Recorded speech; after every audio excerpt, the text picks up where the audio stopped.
All right, we are back again with another edition. This time, talking more about spring practice that has started about a week into it. First scrimmage isn't it this Saturday? I'm not sure about that. It's coming up soon. They've only had like one padded practice, I think. So, Right. yeah, we're still a long ways away, but we're doing this more to keep your eyes on certain things and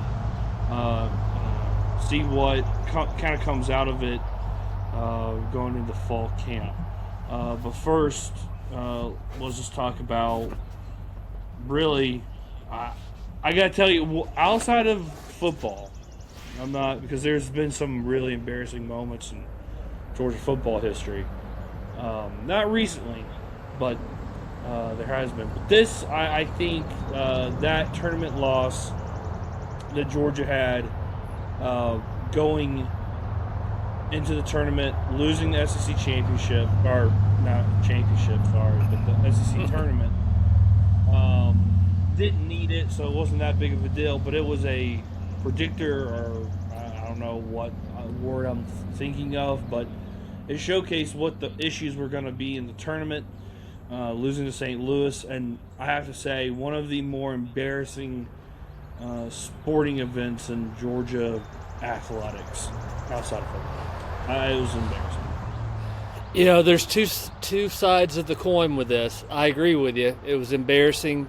Mike White called it sickening, so I think that's an apt descriptor. But you know, you celebrate, and this is how low the bar is at Georgia basketball. You celebrate that we made the tournament 2 years in a row, back to back. But you've also been knocked out in the first game. You haven't gotten a tournament win since 2002, I think we were saying. Yeah. That's honestly, that's inexcusable for University of Georgia. There is absolutely no reason why we shouldn't have a tournament win in 25 years or whatever it has been.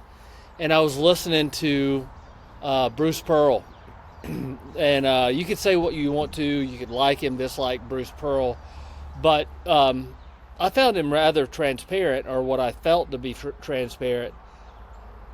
And he said, that if just to make a tournament, to be a tournament team, you've got to spend between 8 to 12 million just to make it, 8 to 12 million on a roster. So I don't know, and you and I were talking about where we are on. I think you said it was around 8 million, right? The roster, 10 million. 10 million. So we made the tournament, but the point is, I think we're going to have to make a much bigger commitment to basketball if we're going to make any kind of noise in the tournament. Georgia, the athletic department and university needs to make a determination on whether that's important or whether it's not, and if it is, put the money to it. I do believe Mike White's a pretty good. I think he's a good coach. I don't think we can speak out of both sides of our mouth, but these. I don't know what you call them. Embarrassing losses are just, like you said, disappointing losses have got to stop. And so I'm willing. Obviously, I don't think anybody's calling for Mike White to get fired or anything like that. He just got an extension. But I think we've got to give him, meaning the athletic department and the university, have to give him access to the budget to go get the players. That's what I feel, in order for us to change the narrative. Well, I talked about it, I think, the last time we were on. But Georgia is dead last in how NIL budget in the SEC that they spent on their roster on the men's basketball side. It was $10 million. And I gave credit to Mike White doing a lot with less than presumably everybody else. So credit goes where it's deserved. But why aren't we putting more in of investment inside basketball? You went out, you got this coach from your rival school. I mean, his seat was hot, but you got him.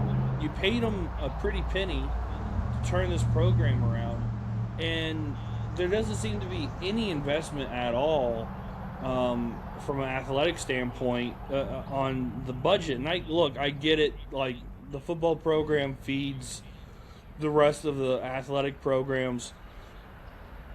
I get that, and I know that Georgia's football program is one of the best in the country, and they have to continue to support it because that's the main cog in the engine, I guess. But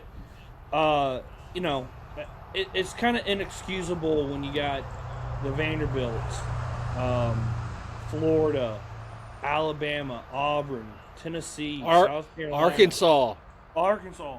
Well, and then that's the other thing too. Arkansas went and they not only did they get a Hall of Fame coach. To me, I think one of the best coaches in all of college basketball. I don't really care what anyone says. I've always liked Calipari. And they put in an investment in it, and they're also putting an investment toward football too. Why can't Georgia's clearly has more money than Arkansas? Why can't we do that? I don't understand it. I don't know. You and I've said it on this. If you're an athletic department, I'm very happy and proud that we're very good at golf, equestrian, all these things. But you've got to win at the big three. The big three feed all the other sports programs that you have, and that's baseball, football, basketball. And you've got to be good in those programs. Otherwise, the entire athletic program's gonna be harmed. So right now, I think it's all, I don't know. I don't know enough about the budgeting, but I do know that, it seems to me that Georgia has never really made the commitment to be good at basketball. And until we do, this is what we're going to get. Yeah, and then you continue to ask the alumni base and the fan base to give you more money. Where is that money going to? Like, there's really been nothing said about, hey, these are the plans. Josh Brooks has never once come out and said, hey, this is the 5-year plan. This is how we're going to attack this. I think there'd be more buy-in to give him money if you came out and you said something like, hey, these are the next 5 years. This is what we're looking to do. Well, in all fairness, there is a little bit of a, we got to be fair. The fans have to do a little better job of supporting the basketball program as well. And I think they have done better because the program's been better. But you and I both know we've been in the stag where there's hardly been anybody in there, right? And now the teams were bad at the times. And I also get that people coming from, on a football game, people can come from Valdosta or Baxley, Georgia, and get back home. In basketball, if you have a Tuesday night game, to go from the Atlanta metro area to go see a game in Athens at 7 o'clock tip or 7:30, by the time you get back home, you are worn completely out, and then you got to get up and go to work on Wednesday morning. It's just not feasible. So you got to get the student body more involved. And that's something that Crean tried to do, but he didn't. He never won enough to keep the momentum going. But that's another thing that the students have got to take a little bit of ownership of this and see and show that it's important to them. If they continue winning, I think that'll get better. Yeah, I don't know. And then, since you lose Joni Mitchell to A&M on the women's side of the basketball, and then it's kind of they've been lost too. And used to, more people would go to the women's basketball game than the men's. And Georgia was women's basketball. Yeah, Georgia women's basketball was known as one of the top programs for a while. So. Right, with Andy Landers. Yeah, but where's the commitment at all to basketball, whether it's men's or women's? And we've seen where women's basketball, it can be a profit driver with Caitlin Clark and Angel Reese and that whole era of women's basketball. That was getting national attention, and it probably gave LSU and Iowa a little extra. It probably paid for Lane Kiffin a little bit. Maybe. I don't know. But, there needs to be an investment. Georgia baseball is doing, they look like one of the better teams, but it's really early. But, again, I'm not going to sit there. I'd much rather watch the Braves play baseball than Georgia baseball. No offense, even though it's my alma mater. I care a little. I don't know. It's just harder for me to get into the game and follow it all 9 innings. No, I would agree with that, but it also depends on the time of year and the season for me to watch Georgia baseball and who we're playing against. Those things. I will tell you, that baseball tournament, I'm not a avid watcher of it, but it can be a lot of fun. The tournament, yeah, it can be a lot of fun. So, but anyway, we'll see what happens. But I'm with you. It's hard for me to watch. It's not a must-see type of thing for me to watch Georgia baseball. Just isn't. No, but I will be watching when they play Tech at Truist Park, April 21st. So shout out. All right, let's do spring practice. Got underway March 17th, and today's March 26th. So it's been about 10 days. Whenever you'll see this, it'll be 10 days. The biggest story has been, Gabe Harris is out for spring. Bobo's out for spring. Who else is really out for spring? I don't know. There's some that are practicing but are in non-contact. I know that, but I think those are the two biggest names that I know of anyway. Those are the biggest, and then Gunner, he has a knee. We don't know when we're gonna get him back. It doesn't seem anything serious. It's probably more precautionary than it is serious.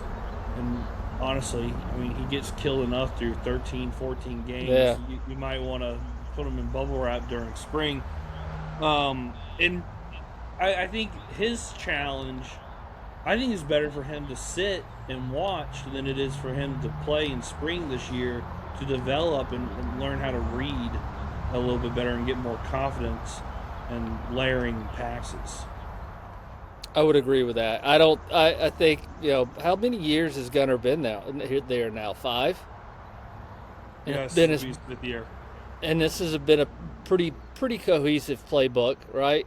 So I don't think there's a, hey, you need to learn the playbook and get the reps in. He knows the playbook. So I agree with you. The biggest challenge for Gunner is to be able to see the field a little bit better and then to be able to have a little bit more touch on the ball.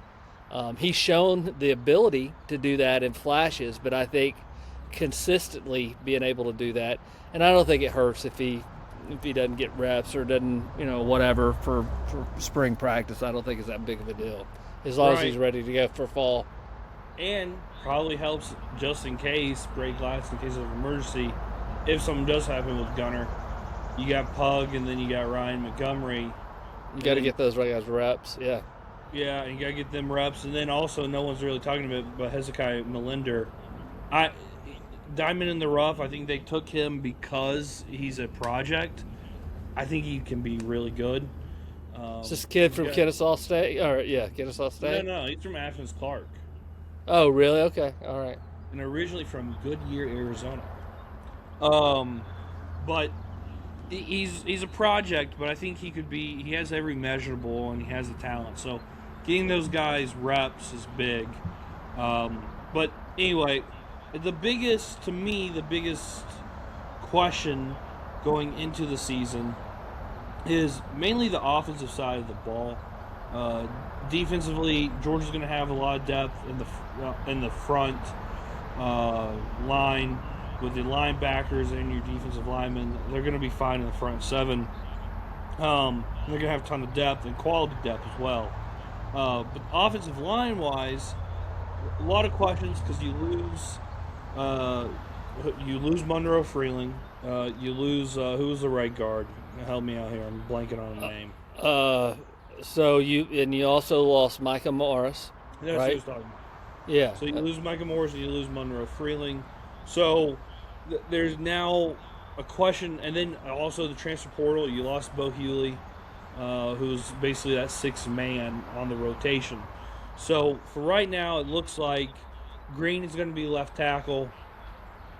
Glover and Gaston right now are the right guard and right tackle. And Micah Tolliver is being the starting center. Daniel Calhoun is the left guard right now. I think a lot about the guy. I think he's really good. Daniel Calhoun, I think he can be really good. Heard things like he's going to be okay. He's all right. Also, Cortez Smith, I think, from what I've heard from multiple people, is that Cortez Smith is probably going to be the number 2 center and replace Tolliver. And he's shown some stuff. So, as of now, that is your starting 5 for the offensive line. And I would say that's a pretty good one. Also, Glover with a number change, number 58. Yeah, I didn't really appreciate the number change. I thought he looked good in 63. Jaw Jackson. So there's a lot of talk about him, and I hate even admitting this, but Brooks Austin did have a good point. He's 6'10", and he's 350 pounds, and he can move. He's gonna stand out, and Kirby and that coaching staff, they do it better than anybody else. They'll give you reps at 1. Today's your day to take the reps. You don't have to know what Ernest Green's got. He's got enough snaps. So you really don't have to see what he's got. So Jaw Jackson's been playing left tackle and right tackle. And there's been a lot of talk about him. But again, these are boosters that come in who, no offense, but probably don't know as much about offensive line play as they should know. And they see this huge dude that can move, they're going to go, oh, well, this guy's really good. So he could eventually end up starting. I wouldn't put a lot of stock in it right now because I still think this guy's a project, and eventually he'll be there. But Graham Houston also is getting reps. And then Anike, he's number 72, playing tackle. He's getting reps. But the guy, I think a lot of people are high on. I heard Donnan talk about him. I've heard other people talk about him. One of my sources has already talked about him. Hilton, number 55. His name's Zahiki. I don't know how. Anyway, Hilton. He's number 55, getting reps in at guard. I think by October, November, sometime around then, he will be one of the guys getting reps. Is he a true freshman, early enrollee from Carrollton? Is this the guy? Yeah. Okay. Yeah. Okay. So, I wouldn't be shocked if he gets reps. One thing that I will say, if you look at Juan Gaston and Glover, I don't think it's out of necessity. Those guys came in, which is rare. People that watch offensive and defensive line, it is rare to have guys come in as true freshmen and either start or earn playing time as a true freshman on offensive or defensive line. And so they've proven that they're not afraid to, if you can play, right, you're going to be on the field.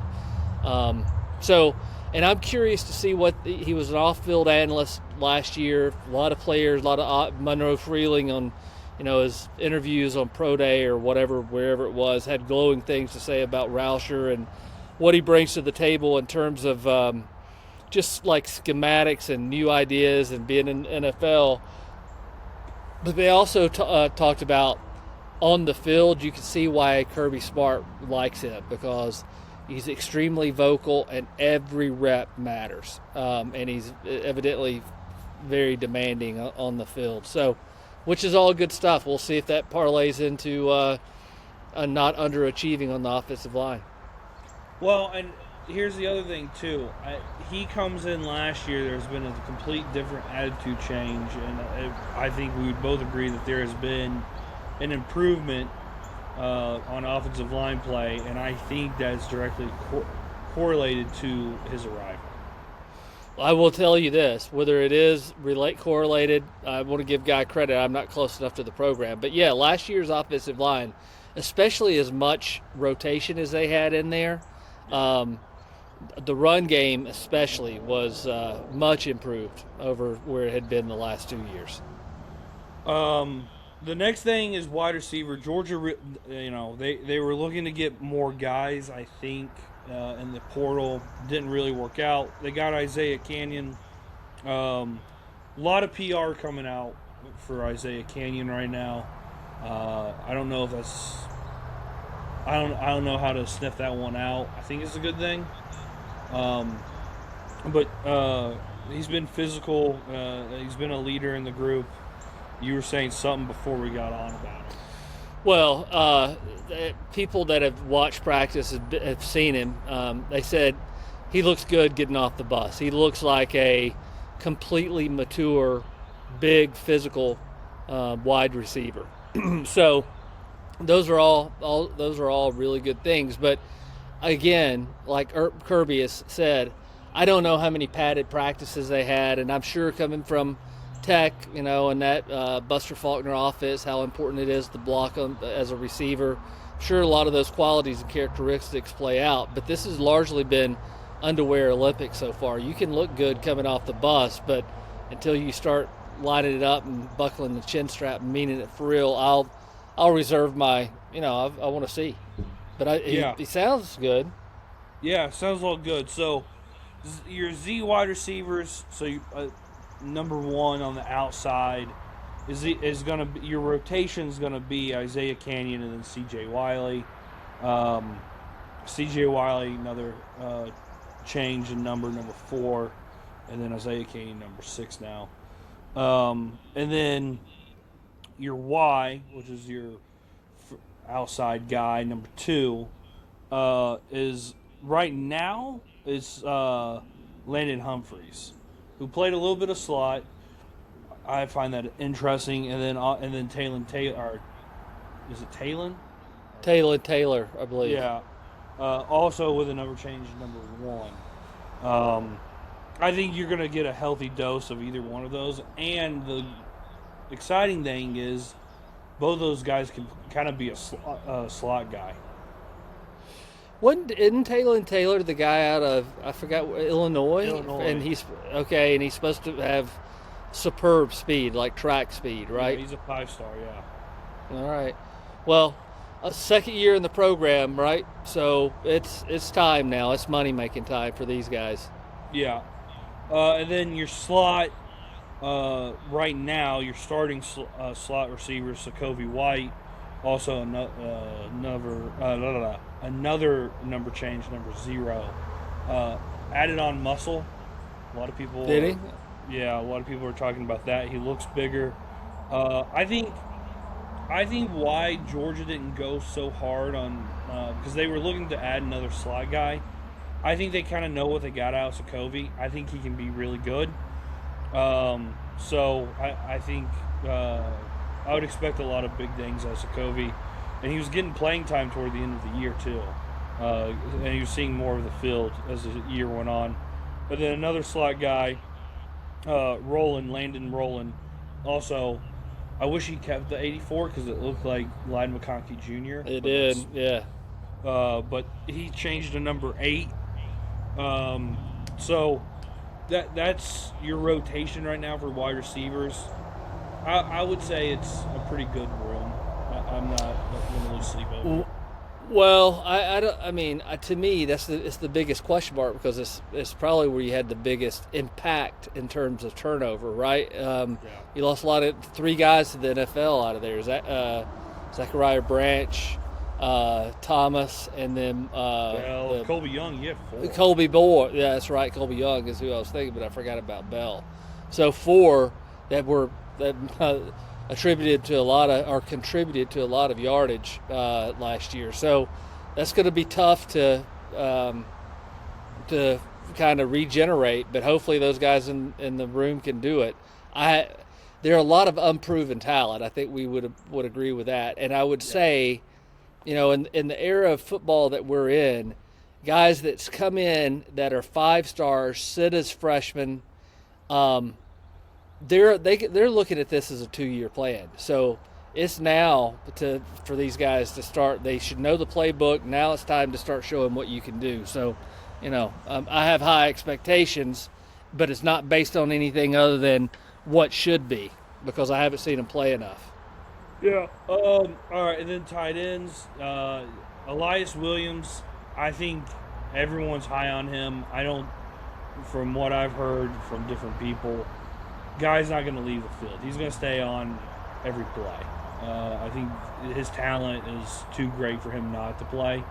I think he's one of those freak athletes, and they don't want to, lose him and lose reps. Then, obviously, Lawson Lucky, Ethan Barbour, Jaden Rydell.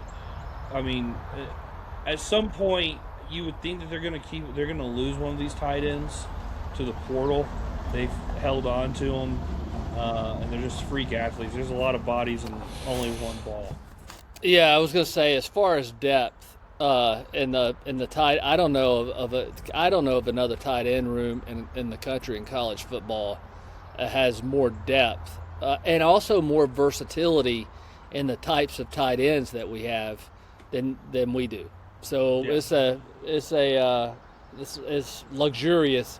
Let's hope we learn how to use them, and so we can spread it around a little bit more. I don't know. I would you agree? Just while I don't want to take us down a tangent, and I know I don't know enough about the offense, but to me, when Delp only gets 1 to 2 catches in a game, when we're able to run the ball as effectively as we are, does that kind of surprise you that we don't?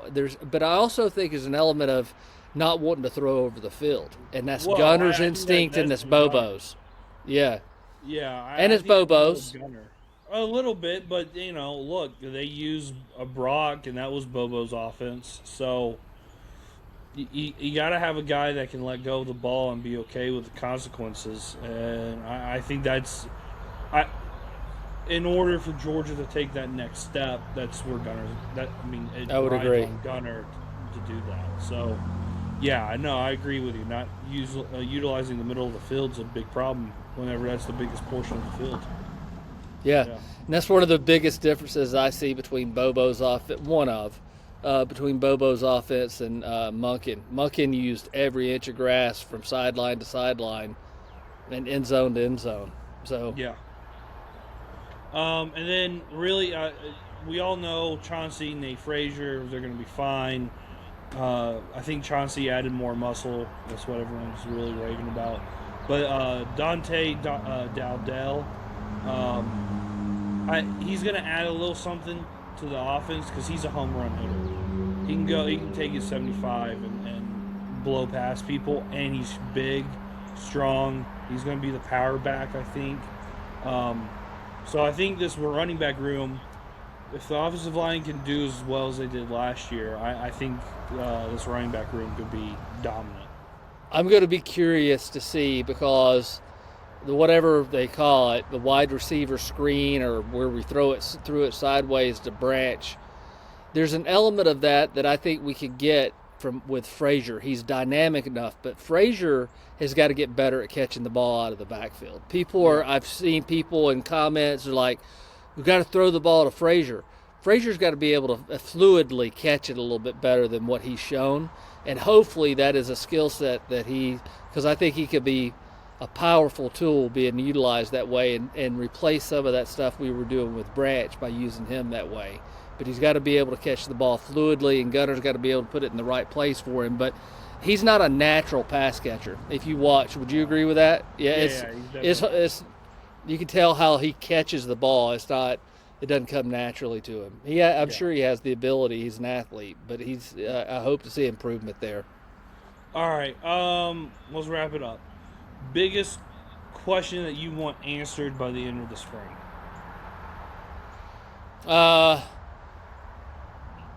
I don't know. It's hard for me to say that because I would like to see a little bit about what we can expect out of the wide receiver room.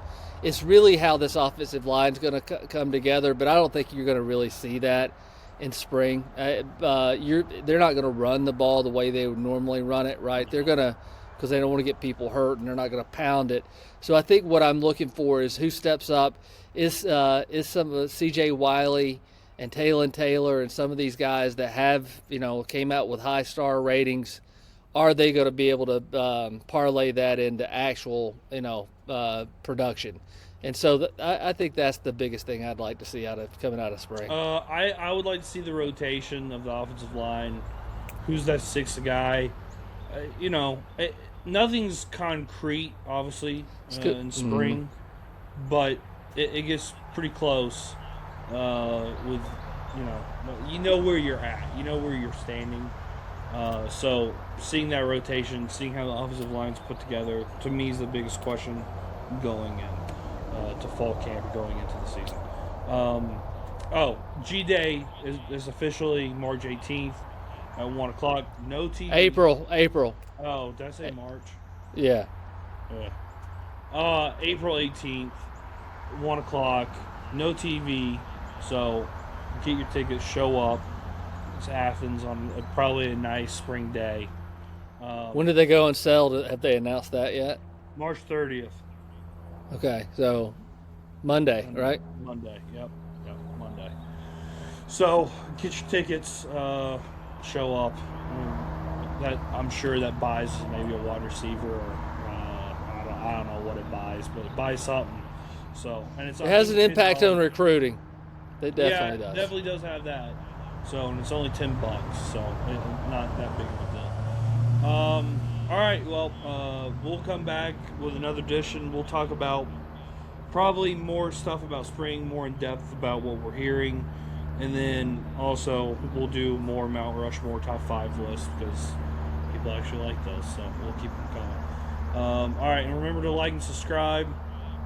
Comment about what your biggest question is going, or what your biggest question for spring practice, and then follow us on social media on Instagram, TikTok, and Twitter at Terminus Sports _ATL. Terminus Sports _ATL. Anything post? That's it. Nope. All right. We'll see you on the other side. See ya.